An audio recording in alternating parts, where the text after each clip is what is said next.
Welcome, everybody, to the Cover 2 podcast. I am Nick Nenad. I'm Jared Smith. And, guys, we have a brand new style of podcast for you today. No NFL game talk, no Super Bowl talk or anything like that. It's the first time in a while where we will not be discussing NFL game news. We still will be getting – exactly. I know it is kind of weird, right? Like when we were preparing for a podcast, we got lucky, Jared. We got lucky. We got two news items right before this. We did have a plan for this podcast, which I'll explain in a second. But it got changed because of two big news items. We will be talking about the biggest news, Carson Wentz getting traded to the Colts, and then we will discuss Fernando Tatis Jr.'s massive extension with the San Diego Padres, something that's even more rare than a lot of the other big extensions to guys like Mike Trout and Nolan Arenado and Mookie Betts. But before that, we're going to go back to what we were doing at the beginning of 2020. We're going to do our little segment where we discuss something that we're not going to talk about on the podcast here, a topic that we don't want to, but we want to briefly describe it. So I'm going to go first. I'm going to talk about the NBA All-Star Game. As you guys know or don't know, the NBA All-Star Game is happening on March 7th this year, much to the chagrin of players like LeBron James and Kyrie Irving and Kawhi Leonard. But it's an interesting twist this year. And if you're a fan and you're thinking, well, how interesting is it going to be watching the guys jog around, and they're not playing for Kobe like they were last year, and they're not playing for pride or anything like that. They're just playing an All-Star game with no fans. The interesting thing they're doing this year is, as you know, All-Star Weekend is always centered around the All-Star game itself and also the All-Star Saturday night and the celebrity game, right? You have the celebrity game on Friday on ESPN, and then TNT covers the NBA All-Star game. And Saturday night, you have the slam dunk contest. You have the three-point contest. You have the skills challenge. Well, guess what? This year, all of it will happen on Sunday, March 7th. They are doing the skills challenge and three-point contest before the NBA All-Star Game on March 7th. They are playing the first half of the NBA All-Star Game and then the slam dunk contest at halftime, which will be the halftime show of the NBA All-Star Game, and then it will finish off with the rest of the game. So, I'm excited now about the NBA All-Star Game. At least that whole day, you have pure entertainment. I've always loved the skills challenge. I've always loved the three-point contest. I've always loved the slam dunk contest. I don't know how the slam dunk contest is going to work with no fans, but we'll see. NBA All-Star Game on March 7th, along with the All-Star Weekend, all on the same day. Yeah, I'm sticking with the NBA, and this is a game that actually counts, actually matters, and it's happening tonight. Thursday night, February 18th. That's the best team in the West versus one of the best teams in the East. I don't know if I would call them the best. And that's the Lakers and the Nets, right? We've got LeBron James, Kyrie Irving, former teammates, won a championship together, who are going to clash and play tonight. And for the Lakers, obviously, they're missing Anthony Davis, who's got that leg injury. He's going to be out at least until the All-Star break. The LeBron James minutes have already gone up in the last couple games, and he's had to carry more of the load. But LeBron James came out and already said, this is going to be a team effort, right? Like, he's like, dude's, 36 now? 30? I think forget so. how old is LeBron? I think so. 36, 37. 36, right? So he can't be playing 40, 42 minutes a game like he could if this was 5-10 years ago. It's going to be up to the Lakers bench to really step up when LeBron isn't in the game, because up until this point, it was always Anthony Davis or LeBron James in the game. It was very rare to see both of those players on the bench. So now when LeBron James sits and gets his rest, you don't have that other superstar to lean on. It's going to have to be a team collective effort. And when you're going up against the Nets team that's got James Harden and Kyrie coming back, Kevin Durant is still dealing with a hamstring injury, if I'm not mistaken. So he's going to be out. So they'll have two of their big three, which is obviously more than what the Lakers are going to have. But I think this is easily the best matchup so far in the early NBA season, or at least close to the midway point of the NBA season. As a Laker fan, obviously I'm excited. And whoever wins or loses, it's not like the end of the world. If the Lakers lose this game, it's not like, oh my gosh, they're not going to win a championship. They're missing Anthony Davis, and obviously the Nets are missing Kevin Durant. But still, a great matchup. And for a midseason game, I'm excited for it. Hey, Jay, all we have to watch is basketball right now, essentially. So anytime we can get some basketball entertainment, we are excited. And then midweek entertainment comes to be potentially trades or extensions, Jared. Every single week we have something new here. So let's dive right into it. A big NFL trade happened this morning, Thursday. Carson Wentz was traded from the Philadelphia Eagles to the Indianapolis Colts for a second rounder in 2021 and a third rounder in 2022. I might have mixed that up, but nonetheless, big trade. The Colts get a quarterback. They currently did not have a quarterback. They, of course, had Jacoby Brissett, on that roster, but they lost Phillip Rivers to retirement, a guy that led them to almost a victory over the Buffalo Bills in the playoffs this year. They get their quarterback, and the Eagles can now go full strength with Jalen Hurts or draft another quarterback. So, Jared, I know you have more details. You have more of the specifics on this trade. Explain it to the viewers what this trade exactly means and what the parameters are of the draft picks that the Eagles are getting. Right, yeah. So you started to lay it out. So basically, it's really not that crazy, when you're thinking of a player like Carson Wentz. This isn't even like the Matthew Stafford trade where there's first-round picks and all this stuff happening. The Colts are giving up a third-round pick in this year's NFL draft, right? Guaranteed third-round pick. And next year, 2022, it's a conditional second-round pick.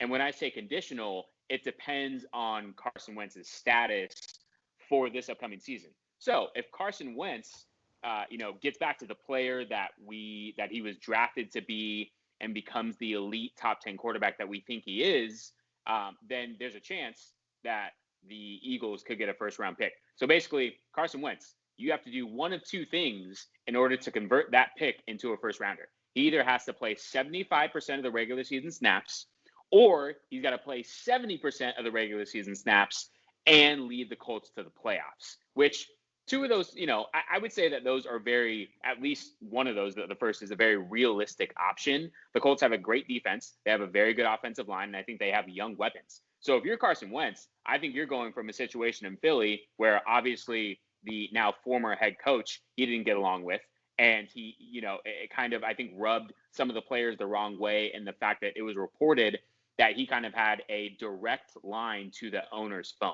right? Kind of breaking the chain of command, skipping the head coach, skipping the general manager, and going straight to the owner. And, maybe not every player in that locker room, because there were guys that defended Carson Wentz, but it was where there's smoke, there's fire. There was definitely rumblings of this guy gets treated differently than the rest of the players. So this is a fresh start for Carson Wentz. Obviously, Frank Wright, who is very familiar with Carson Wentz, as he was the offensive coordinator when Wentz was drafted. So the Colts situation seemed to be like the most realistic ever since the Carson Wentz trading rumor even started. So to me, it wasn't a surprise that Wentz is going to Indy. What happens now is, I think there's no more excuses for Wentz, right? He gets to go to a situation where he has a good relationship with his head coach, right? The owner and management seem to have their heads screwed on straight. And like I mentioned, their roster is built to win, right? They made the playoffs last year,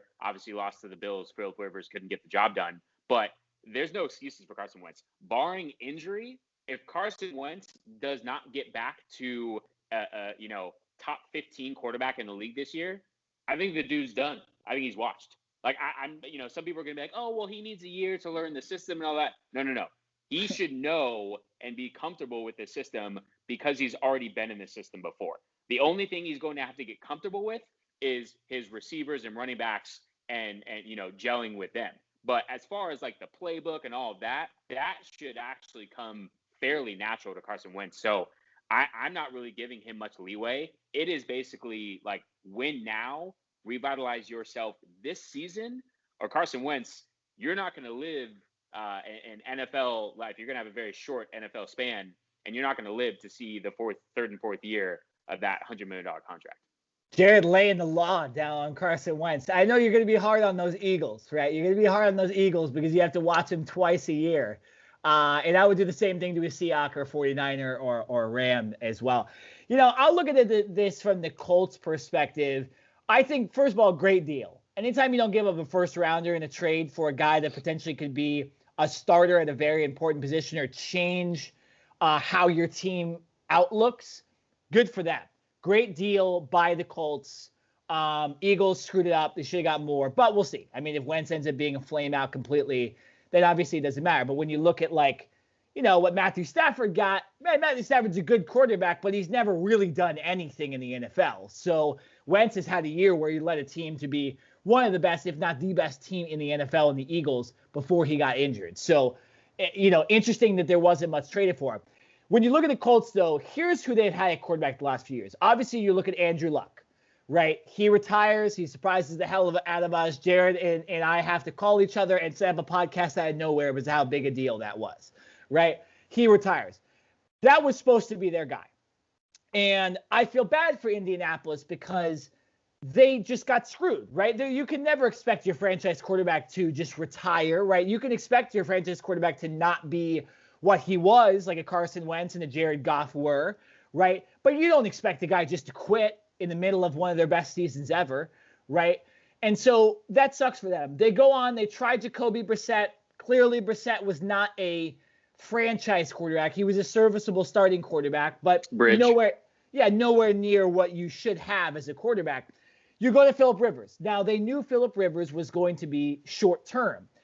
Rivers did his job, got really close to beating the Buffalo Bills. And I think the Colts would have had him back for one more year if he hadn't retired because you just bulk up the talent. The running game worked. And I'm kind of surprised Phillip Rivers retired because this Colts team is a pretty solid team. Now you go from Phillip Rivers to Carson Wentz. I don't know, Jared, is this like a positive or a negative? Like, are they stepping down or are they stepping up? And that's what's, the interesting thing with me.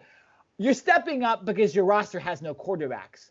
But going from Brissett to Rivers' talent to Wentz's talent, but for the Colts, it's an interesting move. But again, I like it because they didn't give up enough for him. They only gave up a second and third round pick and potentially a late first round pick. But at that point, Wentz would have proved he's their franchise quarterback because he got to the playoffs. So this is a win-win for the Colts. Do I think this makes them like a Super Bowl contender? No, but it's a good deal. And I hope Wentz ends up working out for them because I like Carson Wentz. He's a good guy. And I just think Philadelphia didn't work out for him, with Nick Foles winning the Super Bowl and Jalen Hurts coming in and looking good. He just didn't fit in Philadelphia anymore. So I like the deal. But, if you're the Colts, maybe you still think about drafting somebody or something like that within the next 2 years because you just don't know about Wentz. So a couple things. I think 1,000%, no doubt the Colts still look to draft someone. Like maybe not with their first overall pick, but in the second round, if a quarterback, I don't know, a Mac Jones or something like that falls to them or a guy that they really like falls to them in the second round, I think a repeat of what happened to Carson Wentz last year with the Eagles happens with the Colts, where in the second round, the Eagles took Jalen Hurts, who fell to them. And I think the Colts will potentially do the very same thing. I mean, why would you not, right? We haven't really outlined this, but basically Carson Wentz's contract, he's owed $100 million, right, over the next 4 years, $25 million a year. Relatively, that's actually a steal and a bargain compared to what quarterbacks are asking, nowadays, where the Dak Prescotts are asking for $40 million. Russell Wilson is making $38 million. Obviously, Patrick Mahomes is making over $40 million, and he's in his own stratosphere. The point is, these quarterback contracts are in the mid to high 30s just starting out. So if the Colts are only paying Carson Wentz $25 million a year, and they could potentially get out of the deal in the third and fourth year, yeah, I'm definitely going to take a chance on a quarterback because there's no guarantee. There's a reason, multiple reasons why the Eagles let Carson Wentz go, right? It's not like, oh, hey, we just want to go in a different direction. No. They drafted Jalen Hurts with this potential day in mind, saying, hey, if this doesn't work, we're going to be proactive. We're going to cover our asses. And that's exactly what they did. Now, I think also by drafting Jalen Hurts, I think that was the writing on the wall from that day forward, right? Mm-hmm. And the Eagles did the right thing in the beginning. They said, no, we just, we drafted Jalen Hurts as the backup. Carson Wentz is still our guy, blah, blah, blah, blah, blah, basically lying to our faces. But if you're smart enough, I think you could read the fine print of all of that. And it was the Eagles just didn't trust Carson Wentz. And if you're the Colts, I don't know how you can 1,000% say that you trust him as well, right? I think he needs to prove more or less, not from his physical tools and his mechanics and all that. I think it's more of a mental thing for him, right? When Jalen Hurts got drafted, I think Carson Wentz's feelings got hurt a little bit. He was like, well, I just signed an extension. I'm supposed to be the guy. I was your first overall pick 4 years ago, and now you go and draft another dude, and now there's a quarterback competition. I think his feelings got hurt a little bit, and obviously the Eagles had a lot of injuries that played into it. But I think Carson Wentz, this is more mental than anything. This is from the neck up, and how is he going to respond? New situation, new city, new team. The fans aren't going to be as crazy. We all know how crazy Eagles fans are. So I think he's got the benefit of the doubt there. Colts fans seem to be, I wouldn't say more loyal, but not as nuts. They don't boo Santa Claus like some other fan bases do.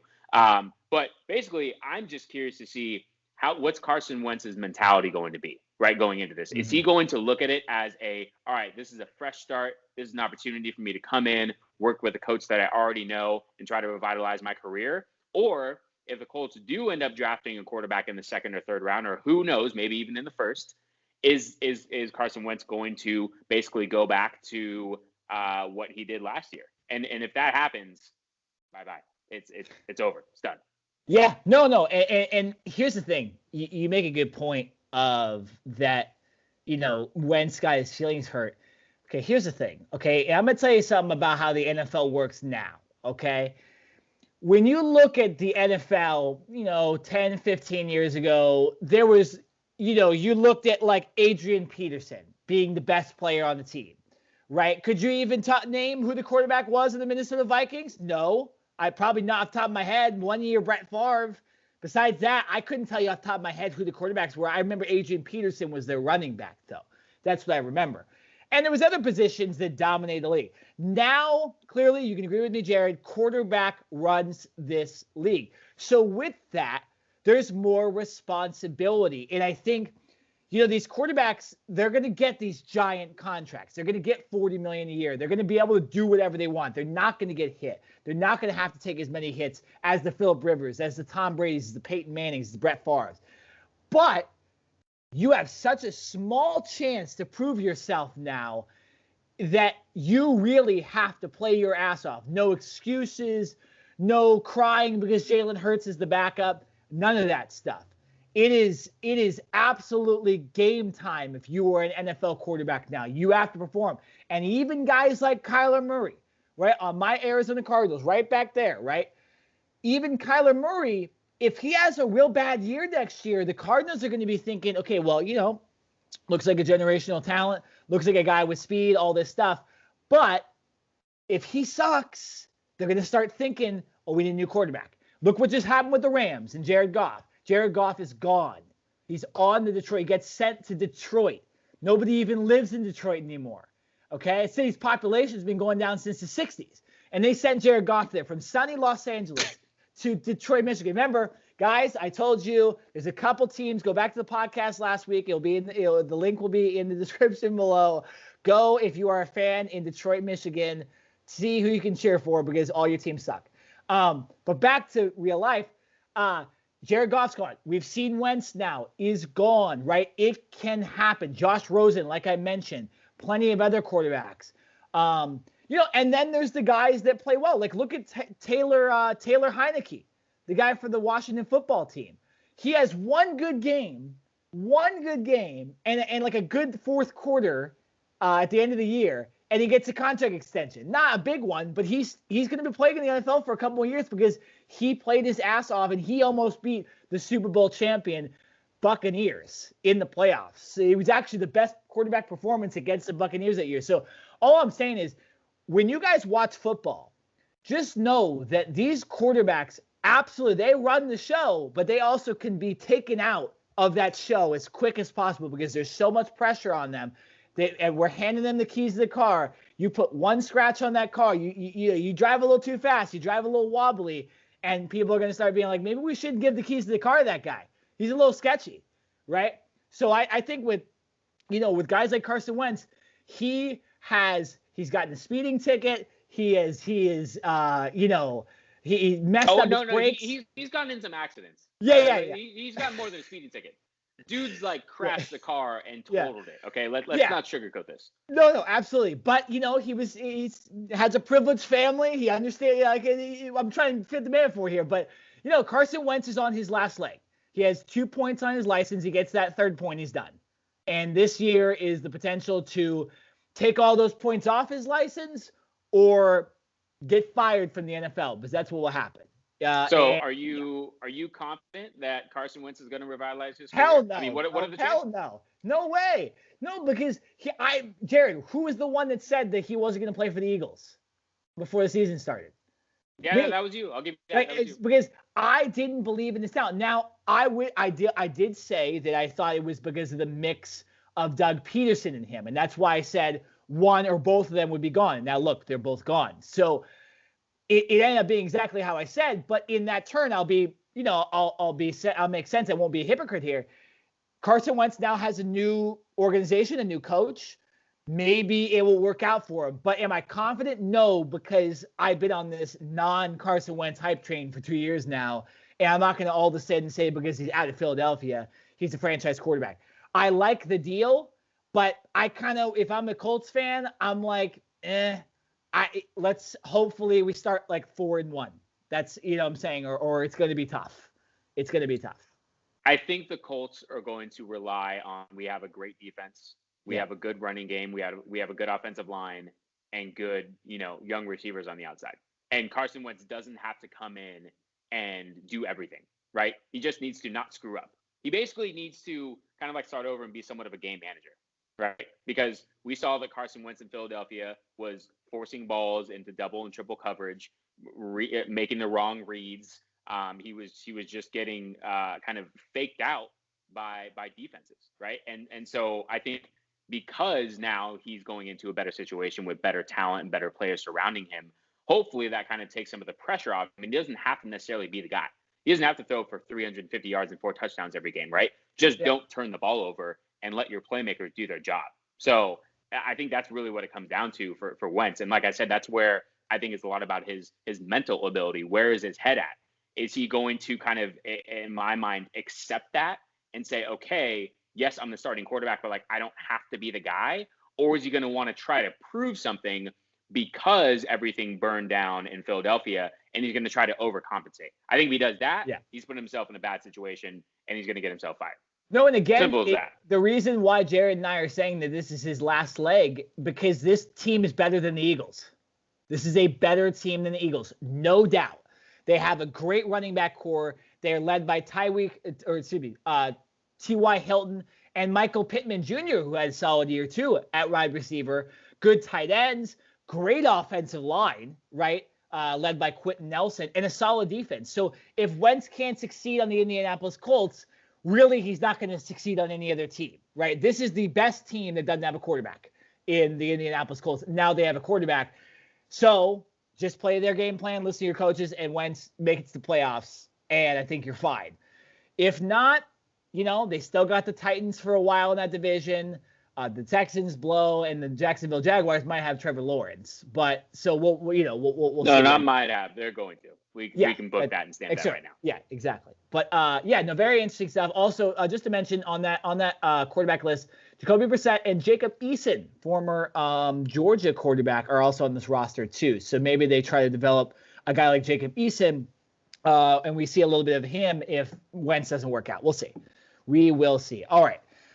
Real quick, actually, Jared, I wanted to switch to this. What do you think about the Eagles now with Jalen Hurts? Like, what is this? They're giving him the keys to the car, like I mentioned. He doesn't have any blemishes on his license. What do you think about now with the Eagles? Like, do you think they're like potentially a playoff team next year now that they're just giving the keys to the Hurt? It's the funniest thing you said to me in a long time. No, they're not. Listen, I don't want to say, full rebuild mode, but when you think about it, if I'm not mistaken, Alshon Jeffrey, Deshaun Jackson are either free agents this year or pending free agents next year. You look at their offensive line and Lane Johnson is their best guy, but they don't really have much else. Actually, no, I'm sorry. They have Brandon Brooks, who's very good as well as a guard, but their offensive line needs work. And defensively, like, who would you say is a star on their defense? Right, I would say they have good solid players. Fletcher Cox is, yeah. I think, aging, Brandon and I don't Graham. know if he's necessarily in the prime of his career. Brandon Graham, also a guy that is, probably on the wrong side of 30 and not necessarily in his prime anymore. Still guys that can be productive, but are those your anchors? Like, can you name me one solid linebacker that they have? Can you name me? I can name one cornerback in Darius Slay, who they traded from Detroit midseason last year. But I would say that this Eagles team has a lot of holes. And, for Jalen Hurts, it's going to be really imperative that he gets a full offseason of work. Obviously, last year, when we were in the thick of it, no offseason program, barely any type of training camp. And he was going in as the backup. So he wasn't even getting all the reps because he wasn't the first stringer. So hopefully this offseason, he is able to take every single rep that he can because he's going to need it. So I think this Eagles team at best can be 8-8 at best. And that's if Jalen Hurts balls out, right? I mean, Jalen Hurts he's going to be kind of scrambling and running a lot and using his legs. And they're going to have to do a lot more kind of bootleg and getting him outside of the pocket, even more so than what they did with Carson Wentz. But I'm no way am sitting here today and going to say that the Philadelphia Eagles are, in a better spot than when they were before Carson Wentz. Because, yeah, Jalen Hurts showed some flashes last year, but it was still only half of the season, if that, right? I want to see a full season put together. And new head coach, obviously. If you haven't seen the new head coach's first press conference, first interview, please go to YouTube or please go and look that up, because if I'm an Eagles fan, I don't have a whole lot of confidence in my head coach right now and his speaking abilities when it comes to talking to the press. I think he was trying to be a motivator with that speech, and I'm not even going to ruin it. I'm not going to say anything. Just go on YouTube and type in Philadelphia Eagles new head coach press conference, and please enjoy, because like I said, there's a lot of holes talent-wise that this Philadelphia Eagles team needs to fix, and there's also a lot of uncertainty when it comes to the coaching staff, specifically the head coach. Yeah, well, interestingly enough, the Eagles head coach now was the offensive coordinator of the Colts. So kind of almost a trade-off there. You trade Wentz to the Colts for their offensive coordinator. Right, maybe that's. Also never been a head coach before, right? And I think he'd only been an never coordinator for a couple seasons. So either apparently. So no, I don't think he had. We have better speaking. We could go and do a press conference for the Philadelphia Eagles better than he could. That's what we're saying, because we're doing it right now. I'll say this, Jared. I agree with you. It's sort of a rebuild, right? I think Hurts can be a top quarterback in this league. He has he has all the tools. He can run, he can pass, he's accurate, all this stuff. But, yeah, they don't have a lot of talent on offense overall. And just, and realistically, as bad as it was last year, the NFC East technically will get better, too, next year. The Washington football team will be better. The Giants will be a little bit better. The Cowboys, if they get Dak back, will be better, right? I don't know about the Cowboys if they don't have Dak, but still, you're running into more losses than last year. Potentially positive thoughts, please. And last year, every team lost like 10 games. So it's going to be tough. Eagles could be the worst team or the best team, like it is every year in the NFC East. All right. Speaking of teams that used to be bad, the San Diego Padres extended their star shortstop Fernando Tatis Jr. 14 years, $340 million. Fernando Tatis is Jared Smith, 22 years old, and he now has essentially a lifetime contract in the MLB till he's aged 35. When you look at deals that have happened recently, you look at Mike Trout. Mike Trout was in his mid to late 20s. Mookie Betts, mid to late 20s. Even Bryce Harper, mid 20s, right? He came up young, but still, Nolan Arenado, mid to late 20s. Tatis would still be in college if he had a normal life, and he's getting this type of contract. The average salary on this, I don't know how the salary works out exactly. I don't think that's been exposed yet per year, but it's an average of $24 point something $million a year. Interesting thing about that is because it's a 14-year deal, that's what he'll get paid even if he's the best player in the league. Whereas you look at Mike Trout, his average is $35 million a year.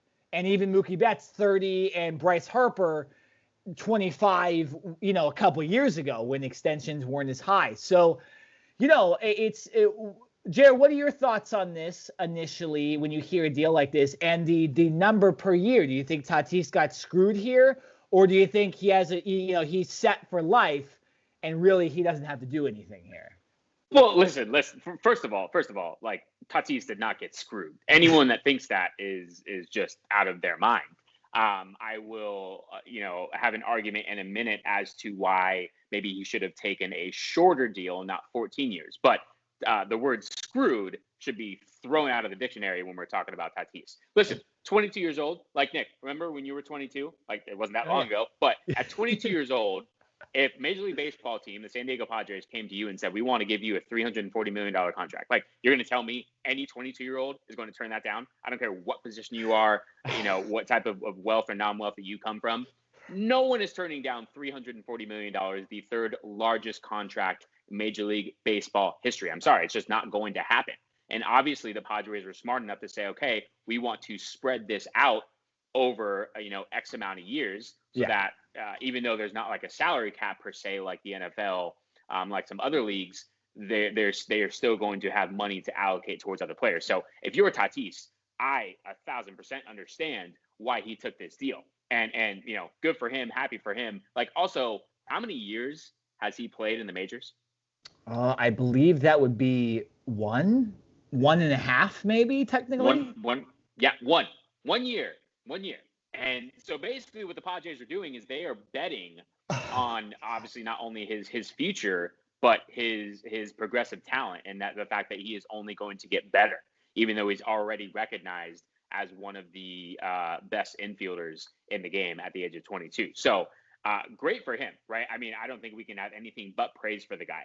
But if you wanted to be the pessimist and say, well, let's look at it from the other standpoint, you're right. You bring up the likes of Mike Trout and certain other guys who have potentially taken shorter contracts so that when they are in their actual prime, 26, 27, 28, they can go back to the negotiating table and re-up and get that much more money. I mean, who knows, right? It seems like every 5 or 10 years, all of these major sports are renegotiating TV contracts and getting, hundreds of millions, if not billions of dollars that are poured back into these leagues, which is just more money for the players, right? So when you look at it from that standpoint, who knows where Major League Baseball is going to be in 10 years from a money standpoint as far as getting TV contracts and all that type of stuff. So yes, technically, could Tatis be losing out on money in the grand scheme of things? I think he can. It's just like I said, at the age of 22, very tough to say, you know what, I'm actually going to turn $340 million down. Just give me another contract and we'll come back, right? But before I hand it back to you, I will say, if he did go to the table and say, hey, listen, I want to sign a 7 or 8 year deal, and when I'm 29, 30 years old, I want to be able to cash in again. I think that's something that I'm sure him and his agent probably looked at. But like I said, man, like how can you fault a guy for signing a deal for $340 million, right? Regardless. And in baseball, this isn't the NFL where contracts are not guaranteed. And if you have a major, injury, career-threatening injury, a team can basically cut your salary in half or, in a sense, buy you out. To my knowledge, and please correct me if I'm wrong, in Major League Baseball, you sign a contract for however many years, you're getting paid the entirety of that contract, right? Well, I'll do example number one is a guy named Chris Davis who signed with the Baltimore Orioles. Mega deal at the time. Doesn't sound like much now compared to these deals. But he essentially was getting $25 million a year to be 0 for 50. It's one of the worst contracts in history. He was a guy that couldn't beat the shift, struck out too much. I think he's still on the team. I don't know, because the Orioles obviously are terrible, and there was a graph that gave them a 0% chance at making the playoffs, which is a whole other issue. But and he's been getting paid. He's getting paid. Bobby Bonilla. Everybody knows about Bobby Bonilla Day with New York Mets. with the help of Bernie Madoff and others, he now gets paid like $1.2 million every year till like 2035. Bobby Bonilla, by the way, Bobby Bonilla technically will be getting paid longer than this Tatis deal. That's how crazy that is. He will. Yeah. No, not technically. He will.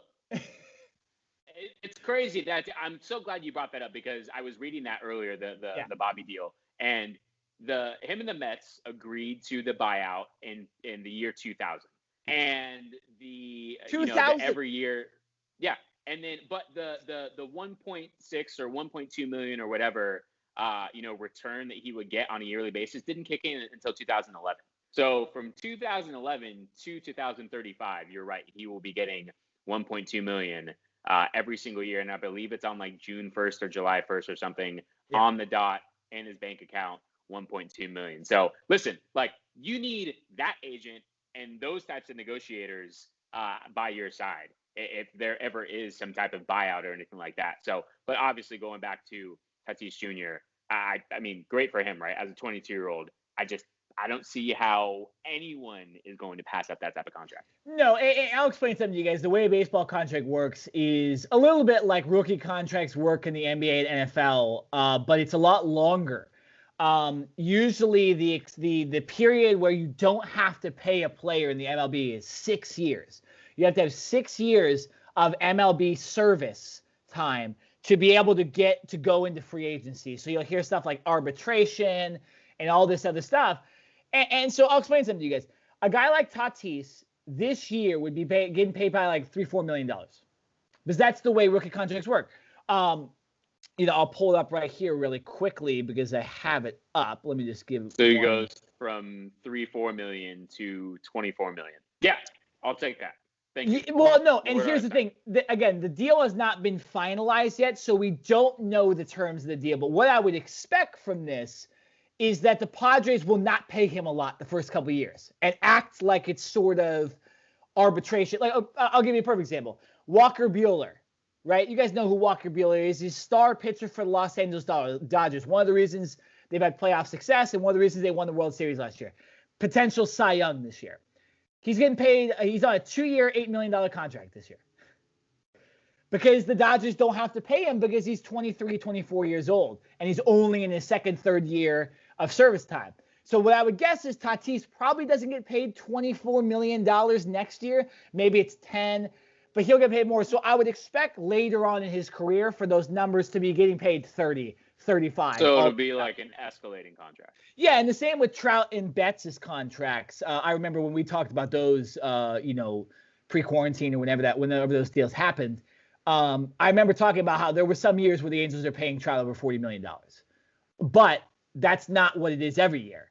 It's like 30 some years and 32 and then 40, like Patrick Mahomes, right? Patrick Mahomes, I think, gets paid like 45 one year and then 30 this year, something like that. So I would expect that this deal is sort of, smaller at the beginning and better at the end, which just helps Tatis because he could just, suck for 3 years and really play for his worth and then start getting paid $30 million by whoever he gets traded to or the Padres, whoever, So it's a great deal.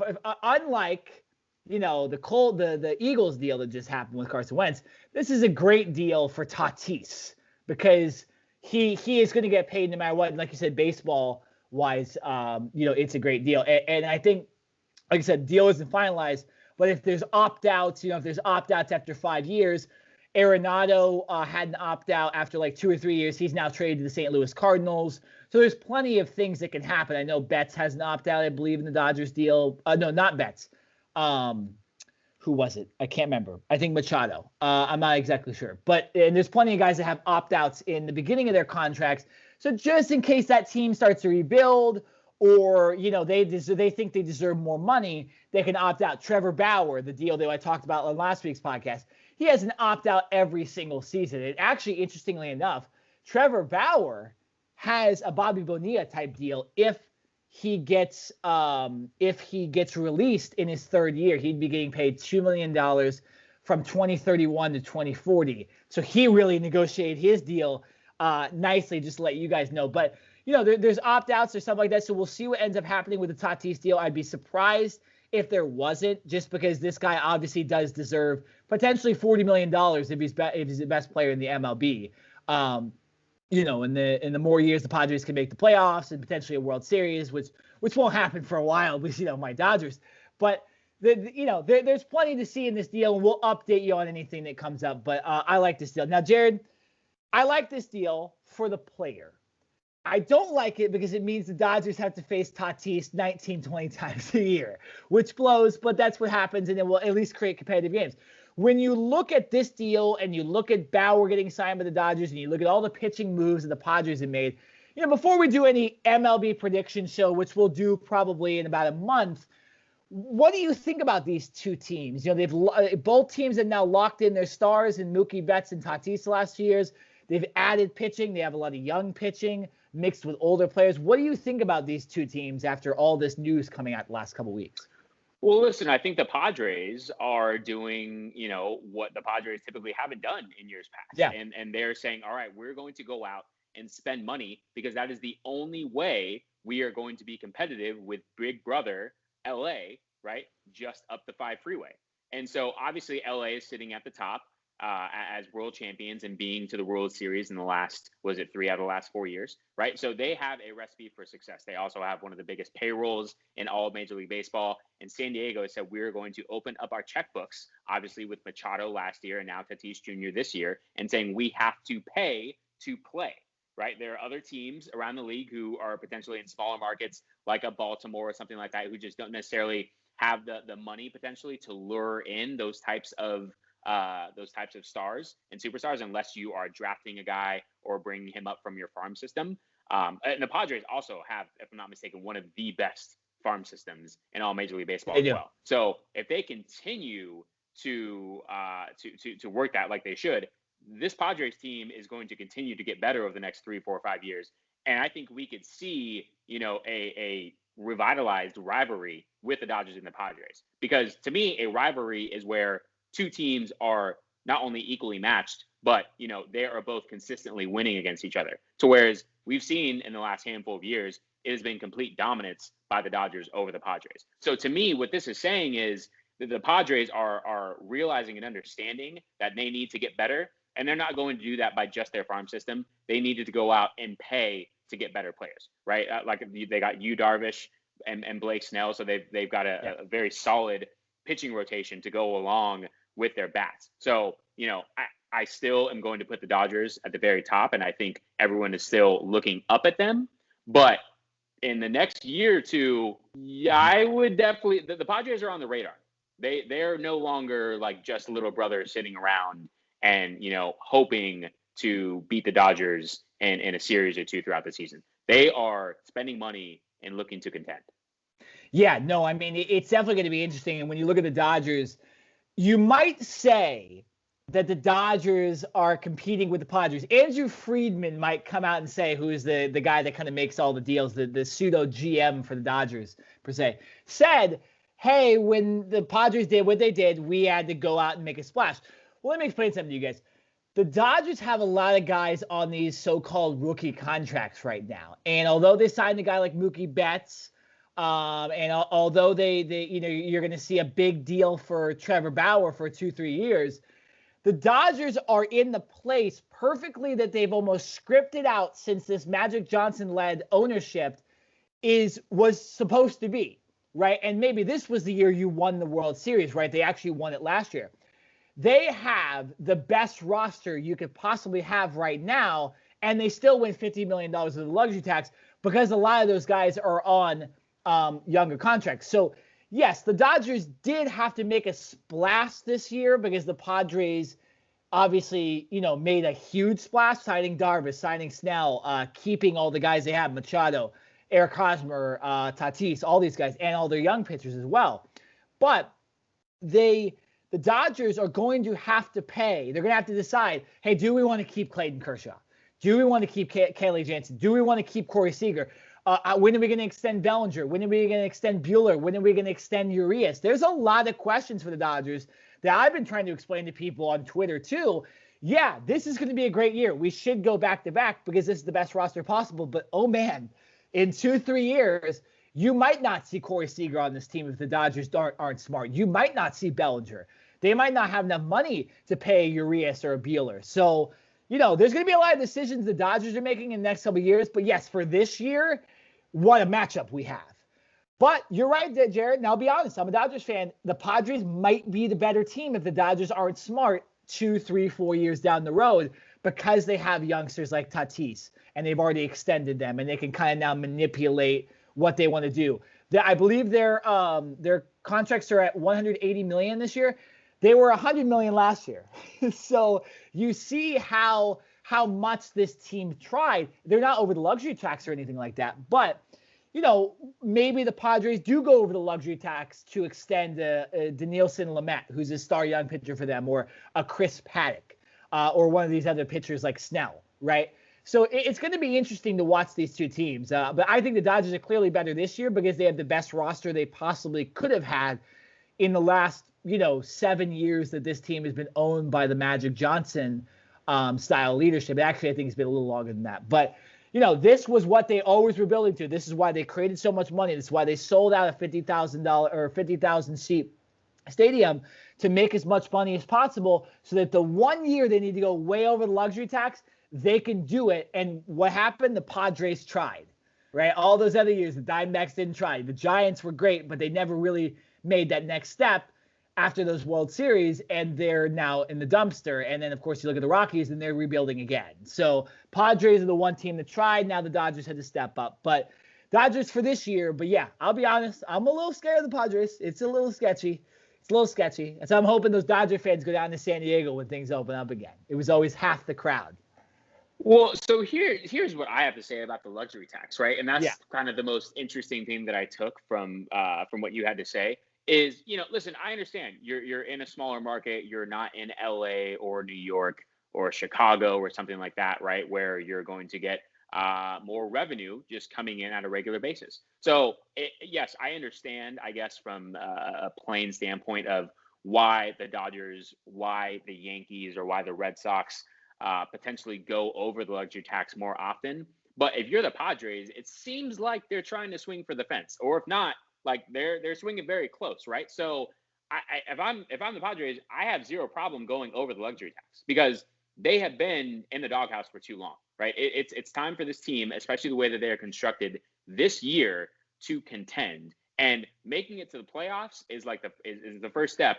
But I don't even think that's good enough. I think they need to contend and get to at least the second round of the playoffs, because not making the playoffs or getting bounced out in the first with just the depth chart that I'm looking at right now would be a failure to me, right? So if they have to go over the luxury tax to win and put wins in the win column, then I think you do it no problem, because at the end of the day, all you're doing is setting yourself up for success for future years, right? And you're going to continue to grow and get more revenue as your team gets better. So I think you have to spend money to make money. And I think that's what the Padres are seemingly willing to adopt. And hopefully they continue to do that, because just sitting back and hoping that, just because we're in San Diego, just because it's sunny year round, just because we're in a great location, we have a great ballpark, all that stuff, that hasn't drawn players to them in the past, right? So open up your checkbook, spend money to make money. And hopefully by doing that, they will be contending with the Dodgers, like you're saying. Yeah, and for us guys, Jared, we've lived in Southern California our whole lives, and I've gone down to a fair share of Padres games. I remember I went to a game, I think it was 2-3 years ago. It was the last place Giants versus the fourth place Padres, and the stadium was sold out on a Friday night. Yeah, there's the Gaslamp District, that helps. Right? There's the bar districts outside the stadium. Doesn't suck down there. It doesn't. But if the Padres were already selling out because of their weather, because of, the city, dude, imagine what it's going to look like when fans get back in the stadium. I mean, the Padres games are going to be sold out. People are going to want to go. It's going to be, the Padres will make up that money. And that's why I was urging a lot of people on Twitter. So many people got mad at me because they said that, as I made fun of the teams that don't spend on the salary cap. And I brought up the Padres as example number one. Small market, it's Southern California, but it's smaller than even Orange County, right, as far as the market goes. you look and they didn't spend money, and then when it's time to compete with the big bad Dodgers, they spent money, and they're 180 million. They spent $80 more million. The Kansas City Royals can do that. The Baltimore Orioles can do that. They just don't want to, so they suck. And when you spend money, you win, right? There's some teams that get lucky, like the Rays a couple years where they made the World Series, but like, do I look at the Rays making the World Series next year? No, right? And especially in a year where we're going to get back to kind of normalcy, a longer season, I don't know if the Rays model works for an entire year to make it to the World Series. But yeah, I mean, guys spend money and take advantage of the one sport that allows you to do whatever the hell you want. Essentially, you could go over 400 million on that salary cap if you had Jeff Bezos as your owner, for example, and it could still work, right? So Dodgers, they finally found the year where they were going to go way over the luxury tax. They'll probably potentially be over it next year too, but they're willing to do that because they know they'll make the revenue. They know that their team will produce and has produced for years and years. I expect the Padres to be a little bit like the Dodgers. Now, one comment about your second round scenario. Jared, you know how the baseball playoffs work, right? It's not going to go back. I know at least this year it's not going to go back to those 8-team playoffs, right?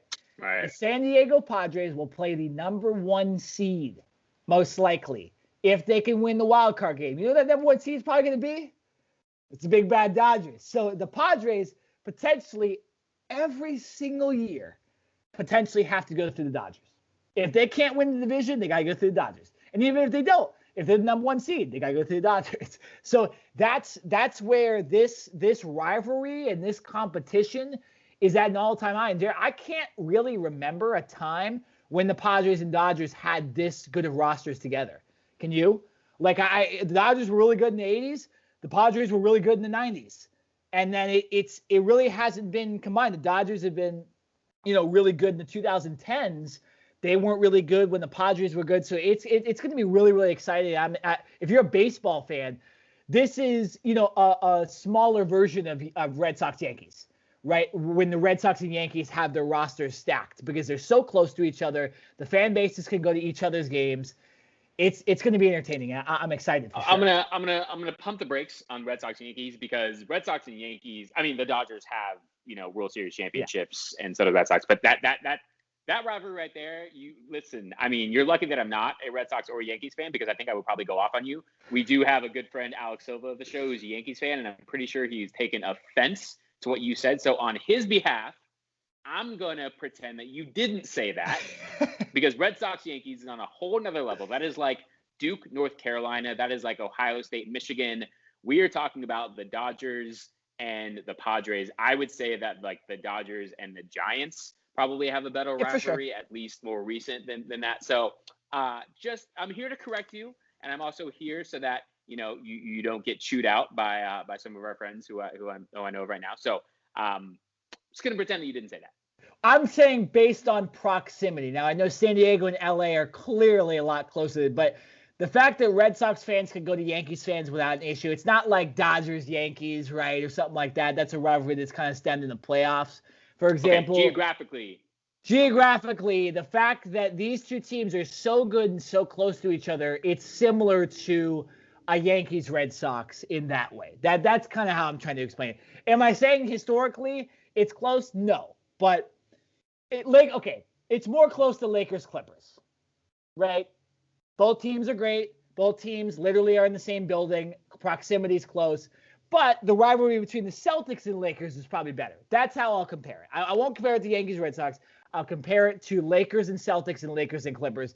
Dodgers and Padres is the new Lakers Clippers in baseball. And you guys should treat it like that if you are a baseball fan. That is the best rivalry. Those potentially are the two best teams in the MLB, and one of them is going to be playing in the wild card game every year. Unless they change the way it works. You made up for it. Yeah, made up for it. Well, I don't want to get chewed out by Alex. I'm sure he'll be on for our season preview. I can already picture it right now. We're already going to be fighting every year. And every year his Yankees don't make it to the World Series. It's not my problem. Add and fuel to the fire. I can't wait. We got screwed by the Astros. I feel bad. Okay. All right, Jared, that's podcast for today. We somehow spent almost an hour on, the baseball and football topic. Yeah, I love it. Right.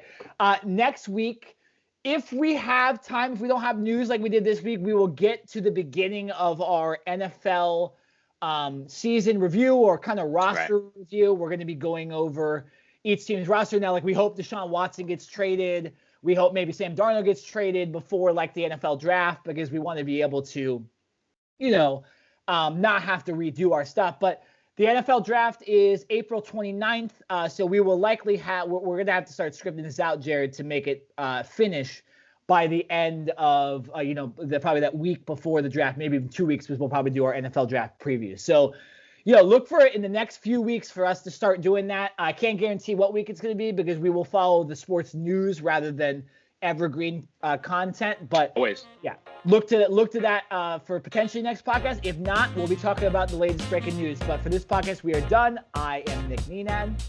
I'm Jared Smith. And we will see you guys next week.